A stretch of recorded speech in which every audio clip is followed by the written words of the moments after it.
Olá! Desde o início da nossa série de vídeos eu estou aguardando o dia para a gente falar sobre esse Deus tão poderoso, essa imagem arquetípica tão profunda que seria então Hades, o Deus do mundo dos mortos. Quando Zeus e seus irmãos tomaram o trono então de seu pai Crono e instalaram uma nova ordem, eles dividiram o universo em 3 grandes reinos. O Olimpo, que ficou sob o comando de Zeus, os mares sob o comando de Poseidon e o reino dos mortos, da profundidade e da profundeza da terra, o lugar das trevas, da obscuridade, que ficou então sob o comando de Hades. Hades é chamado de Plutão, como curiosidade para vocês saberem, na mitologia latina.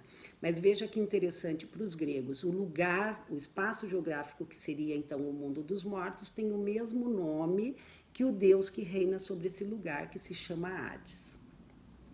E por que eu acho tão importante a gente estar falando sobre esse Deus nesse momento? Então, primeiro, porque ele já é super importante para o nosso processo psíquico de transformação, porque ele é aquele lugar onde a terra abre os nossos pés e a gente cai lá dentro para conseguir transformar, desapegar, reorganizar para conseguir renascer.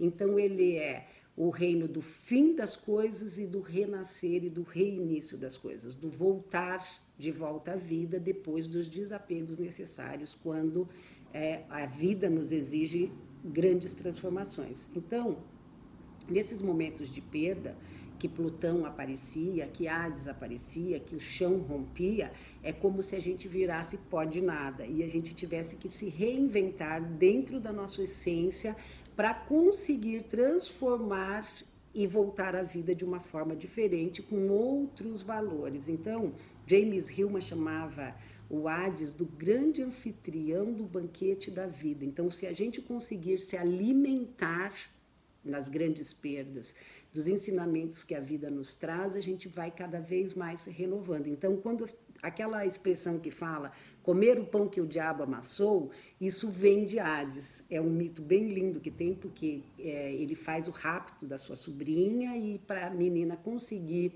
se renovar e se transformar, então ela precisa comer as romãs. E é daí que vem essa expressão de comer o pão que o diabo amassou, como se a vida nos trouxesse, nos impusesse algumas provas, algumas dificuldades, e a gente precisasse comungar sobre essas dificuldades para conseguir renascer da forma necessária para continuar sem amargar e muito menos sem enrijecer e sem deprimir. Então tinham 3 questões no Hades que, se você fosse para o Hades, você não poderia sentar, não poderia olhar para trás e você não poderia comer no Hades, porque senão você ficaria lá para sempre, que seria então a imagem dessa depressão de não conseguir se transformar, de se renovar, de se reinventar.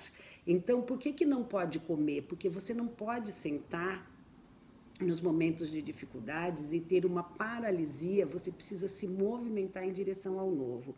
Por que você não pode se alimentar? Porque nesses momentos de perda, se a gente começa a se vitimizar e ficar com dó da gente, se alimentar de todas essas dores que a vida está trazendo, a gente petrifica e fica dentro do Hades. E a gente não pode olhar para trás e dizer, nossa, minha vida ontem era assim, assim, assado. Porque se você olhar para trás, você vira estátua de sal, que a gente também conhece isso do Velho Testamento, judaico, e lá fala disso, né, da esposa de Ló que olha para trás e vira estátua de sal. Então, no Hades tinham essas 3 premissas. A gente precisa fazer um trabalho. O Hades seria, então, uma mina de sal, porque se eu não conseguir me transformar e ter sabedoria e criar um sal a partir do suor, da lágrima e do sangue sacrificado, eu vou amargar. E se eu fingir que nada aconteceu e passar por cima disso, fingindo que não aconteceu nada, que eu sou o grande herói e que isso não está me abatendo, eu também fico insosso, porque eu não produzo sal. Então, olhar para Hades como o grande anfitrião do banco da vida, do banquete da vida, é perceber quão rica pode ser essa experiência, onde muitas coisas e muitos valores irão morrer e novas valores e formas de viver, então, vão nascer a partir desse desapego, desde que a gente faça essa transformação. Como eu acho muito importante essa imagem desse Deus, e eu estou trazendo para vocês então esses vídeos para a gente conseguir né, fazer um processo psíquico que possa renovar nossas forças nesse tempo, eu quero oferecer para vocês uma aula que eu dei no dia 12 de março, aqui na Psicoescola, fazendo a abertura, então, deste ano de 2020, convidei uma astróloga para falar sobre Saturno, Plutão e Júpiter e Capricórnio, que é um evento astrológico muito importante que está acontecendo nesse ano. E eu fiz, então, o olhar simbólico dessa imagem para falar sobre essas forças psíquicas transformadoras.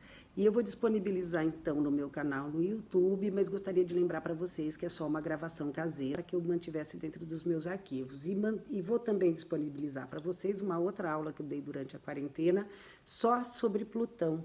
Eu acho bem importante, como são imagens muito profundas, eu vou disponibilizar essas duas aulas. Uma chama Eventos Astrológicos 2020 e a outra chama Soulmaking Superar.